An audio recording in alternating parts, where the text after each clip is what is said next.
A diferencia del adulto, el niño no tiene la capacidad de dudar de sí mismo o cuestionar sus motivaciones, emociones, acciones y deseos. La ausencia de tal conflicto interno es la razón por la cual el estado de conciencia de la infancia ha sido retratado entre las culturas como una especie de conciencia paradisíaca. El inicio de la adolescencia marca el fin del estado infantil de la vida y el comienzo de lo que Jung llama el estado de juventud. En este estado de juventud, el ego, que es el centro de control consciente de nuestra psique, se fortalece por primera vez. Entonces, crea una brecha en la psique entre las capas conscientes e inconscientes. Sin embargo, a pesar de que el ego es consciente en este estado, el ego del adolescente aún es inestable, y gran parte de las pulsiones inconscientes lo dominan. Este antagonismo entre las intenciones conscientes del adolescente y sus impulsos e instintos inconscientes manifiesta duda, vacilación, confusión y, muchas veces, un intenso conflicto interno. Es precisamente este conflicto interno el que causa una división en la personalidad. Por un lado, existe una fuerza que nos impulsa hacia la madurez, la independencia y a enfrentar los peligros de la vida. Pero por otro lado, hay una fuerza que nos motiva a aferrarnos a la seguridad y la dependencia que una madre nos proporcionó cuando éramos niños. Hay cierta nostalgia por los placeres de la infancia. Cuando una persona lucha por madurar más allá del nivel adolescente, pero se ve paralizada ante los obstáculos de la vida, con un fuerte impulso de retroceder a un estado infantil libre de problemas y de elecciones que implican compromisos, puede estar siendo consumida inconscientemente por un complejo materno que la psicología analítica llama puera aeternus.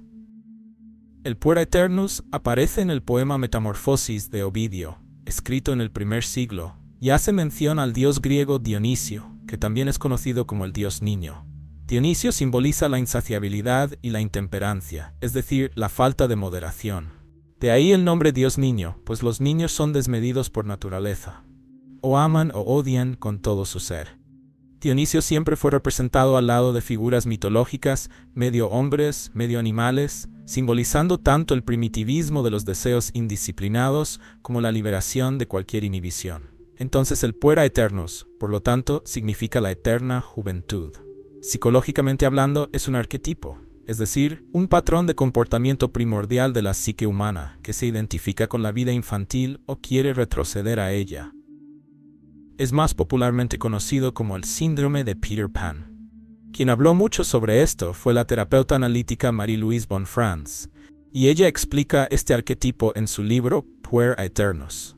Las personas identificadas con este arquetipo encuentran grandes dificultades de adaptación social. En general, se sienten especiales sin encontrar motivos para adaptarse, pero al contrario, piensan que los demás son los que deben adaptarse a ellas. Además, asumen una especie de vida provisional, es decir, siempre hay para ellos un pero que no les permite comprometerse con nada. Siempre existe la fantasía de que en algún momento en el futuro, lo correcto aparecerá para ellos. Las oportunidades que se les presentan nunca son lo que buscaban. El trabajo nunca es lo que querían. La relación con alguien nunca es lo que esperaban.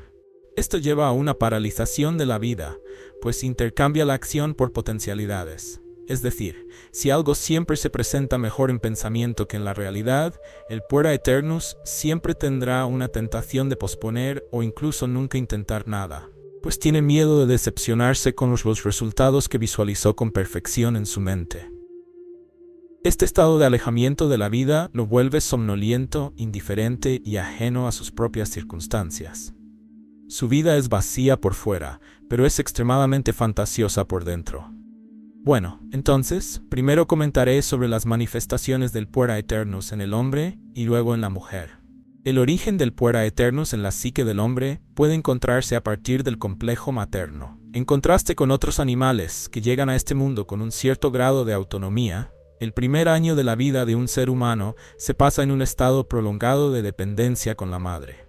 En el primer año de vida se puede decir que el bebé está contenido psicológicamente en la madre. Desde la perspectiva del bebé, la madre aparece simbólicamente como la gran madre. Ella es el mundo del niño, es la proveedora de amor, seguridad, calor, protección y nutrición. Después del primer año de vida, la creciente conciencia del niño de sí mismo como separado de la madre, junto con el aumento en la movilidad física, marca ahí sí el estado en el que se espera que el niño desarrolle su autonomía e identidad.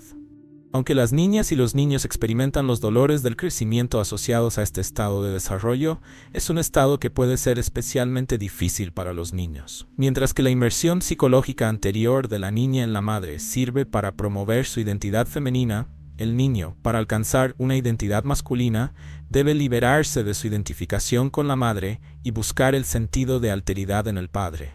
Es decir, debe buscar la diferenciación a través de otro, para liberarse de la simbiosis con la madre. Esto es la alteridad, y es precisamente el padre o la figura paterna más cercana a él quien le proporcionará la identificación masculina. Generalmente, el complejo materno surge en un niño cuando no ha tenido un padre presente o una figura masculina que le sirviera de identificación. Cuando una madre cría a un hijo sola, generalmente también necesita asumir el papel que haría el padre. La falta de un apoyo emocional que el padre daría a la madre si él estuviera con ella puede crear en ella un vacío emocional esperando que el hijo pueda llenar. De esta forma, la madre puede apegarse de forma excesiva al niño. Cuando esto sucede, la gran madre entonces pasa a convertirse en lo que la psicología analítica llama madre devoradora. La madre devoradora es aquella que, a pesar de tener las mejores intenciones de querer lo mejor para su hijo, cuestiona todas sus acciones, siembra la duda en su cabeza hasta el punto de que no logra hacer más lo que estaba a punto de hacer. Inconscientemente, la madre devoradora no quiere separarse del hijo.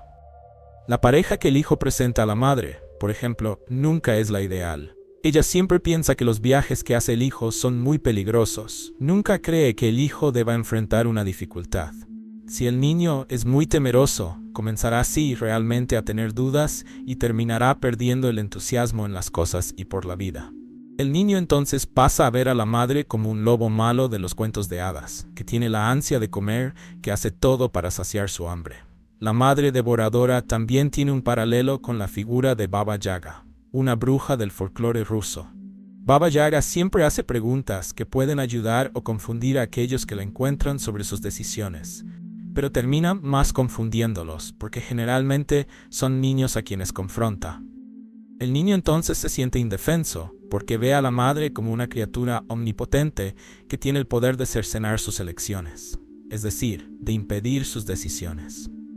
Esto puede ser el motivo por el cual algunos hombres quieren llevar una vida pseudo-intelectual, es decir, una tendencia a discutir de forma extremadamente racional y sin ninguna creatividad sobre temas más elevados en el intento de salvar su masculinidad y huir del dominio de la madre, ya que ella no podría seguir sus ideas. Ahora, en lo que se refiere a las mujeres, Jung, en su libro Los arquetipos y el inconsciente colectivo, explica que en la mujer, una madre devoradora puede provocar en la hija una intensificación del deseo maternal.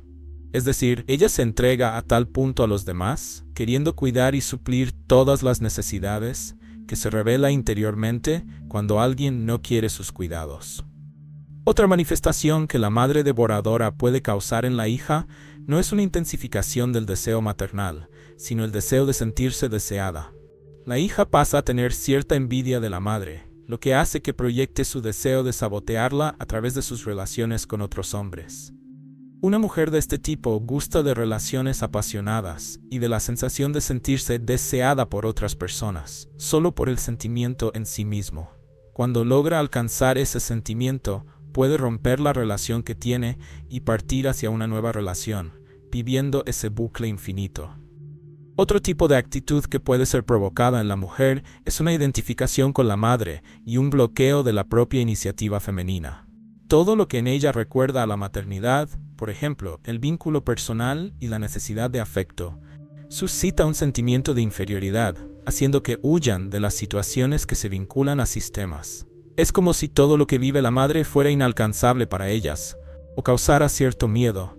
En defensa, entonces, la mujer se contenta con depender de la madre, volviéndose de tal modo tan vacía que hace que las personas vean en ellas lo que quieran, siendo fácilmente manipulables. Ahora, hablando de forma más amplia, al retroceder hacia sus fantasías, la atención del puera eternus se fija en posibilidades, y su vida consiste en saltar de una perspectiva a otra. Se involucra en lo que Marie-Louise Bonfrance llama intercambio eterno. Juega interiormente con las 1000 posibilidades de la vida, pero nunca se establece en una sola por tiempo suficiente para alcanzar el éxito. El Puera Aeternus usa sus recuerdos idílicos de la infancia y de la madre como los patrones por los cuales juzga el valor de la existencia, y así inevitablemente se encuentra afligido por una fijación compulsiva en fallas. Siempre parece tener una excusa sobre por qué la situación frente a él, ya sea una vocación, carrera o relación, nunca es exactamente la correcta. Siempre tiene una excusa para eso. El complejo materno del Puera Aeternus, en otras palabras, lo ha transformado en un idealista mal adaptado al mundo real, y su fijación con el ideal está costándole su vida real. El miedo del Puera Aeternus a comprometerse con cualquier cosa es precisamente el aspecto que lo hace ser devorado. Huye de lo que necesita adquirir conciencia, es decir, de sus circunstancias. Las circunstancias son los problemas y las situaciones que se presentan tan de forma única para cada uno de nosotros. También son lo que tenemos más cercano para resolver los problemas impuestos por las propias circunstancias. Cuanto más el Puera Aeternus se niegue a involucrarse, cuanto más viva una vida provisional, sus circunstancias lo devorarán cada vez más. Es de esta forma que el hombre despierta a la madre devoradora en toda mujer que conoce o hace que la mujer busque el poder a toda costa, pasando por encima de todo hombre. En la literatura, tenemos un ejemplo de cómo el hombre despierta a la madre devoradora en cada mujer que conoce en la obra de teatro Peer Gynt del dramaturgo Henrik Ibsen. En ella, vemos que el niño Peer Gynt está caracterizado por 2 deseos. Un deseo es el de ser admirado por las mujeres al intentar desvincularse de la madre, pero el otro deseo, que es contradictorio con este, es el de ser cuidado por las mismas mujeres, buscando una otra madre de forma inconsciente en ellas. Con el primer deseo se pavonea, digamos así, e intenta hacer algo que no es para poder impresionarlas. Cuando logra conquistar a una mujer de esa forma, el otro deseo se impone y se muestra indefenso, esperando que aquella mujer que conquistó pueda convertirse en una madre para él. Sin embargo, después de todo esto, el Puera Aeternus representa otro lado de la moneda. Como escribe Marie-Louise, el niño está siempre delante y detrás de nosotros. Detrás de nosotros está la sombra infantil que dejamos atrás y la infantilidad que debe ser sacrificada, aquello que siempre tira hacia atrás, llevando a la inmadurez, dependencia, pereza, falta de seriedad, huida de la responsabilidad y de la vida. Por otro lado, si el niño que viene delante de nosotros significa renovación, la posibilidad de la juventud eterna, de la espontaneidad de nuevas posibilidades, entonces la vida corre hacia el futuro creativo. Pero el gran problema es siempre poder distinguir, en cada situación, si existe en ese caso un impulso infantil que nos hace retroceder o un impulso que parece infantil para la propia conciencia de la persona, pero que realmente debe ser aceptado y vivido porque lleva al crecimiento. Ese es el gran dilema. Los filósofos antiguos, como Heráclito y Empédocles, por ejemplo, veían el mundo como una inmensa maravilla, siempre con los ojos de un niño en el lado bueno del Puera Aeternus. Hoy ese brillo se está apagando cada vez más porque está dando espacio a una pura racionalidad o a un reduccionismo cientificista, haciendo que perdamos ese brillo en los ojos que los antiguos filósofos tenían, y por lo tanto lograban ver el lado positivo del Puera Aeternus. Hume dice que la forma de escapar de la juventud eterna del Puera Aeternus es dedicarse a un trabajo, ser responsable de algo. De la misma forma, Viktor Frankl, un psiquiatra austríaco, dice que la búsqueda de un sentido que está fuera del sujeto es lo que hace que salga del vacío existencial y del complejo materno. Roy O'May, un psicólogo existencial, dice algo similar. La responsabilidad, tener un problema que solo tú y tus circunstancias pueden enfrentar, tiene el poder de cambiar al ser humano. Todos estos autores están, de alguna manera, diciendo lo mismo. Solo cuando asumimos una responsabilidad es que nos liberamos del complejo materno. Para el Puera Aeternus, esto es realmente difícil, porque, a menos que sea una vocación o un trabajo que realmente capte su atención, el Puera Aeternus rápidamente se desvinculará de la empresa. La identificación con la juventud eterna puede ser tan fuerte que muchas veces solo una catástrofe en la vida personal puede hacer que la persona cambie. En todo caso, la terapia puede ayudar mucho a aquellos que se ven paralizados ante la vida. Pero la infancia, si nos detenemos a pensar, no es un paraíso como dicen. No tenemos conciencia de ella mientras transcurre, solo después de que nos convertimos en adultos, de tal manera que podemos disfrutar de sus recuerdos solo después de una cierta edad. Es decir, es mejor tener la conciencia de la libertad de sufrir o alegrarse que tener la inconsciencia de un estado infantil, que, aunque placentero en el momento en que ocurre, no es exactamente consciente. A pesar de los peligros, el inicio de una guerra interna entre nuestro yo infantil y la personalidad mayor significa una gran posibilidad de crecimiento. Los conflictos que crea pueden interrumpir nuestra pasividad, nuestra tendencia a retroceder hacia la debilidad infantil, y despertarnos para la necesidad de redoblar nuestro compromiso con las tareas importantes de la vida, a pesar de la resistencia interna y el miedo. Sin embargo, esta posibilidad de crecimiento tiene un límite de tiempo, pues cuanto más tiempo elijamos huir de los desafíos de la vida y pasar nuestros días en una niebla de olvido de nosotros mismos, más nuestra mente se volverá impotente y menos capaces seremos de recuperar el tiempo perdido.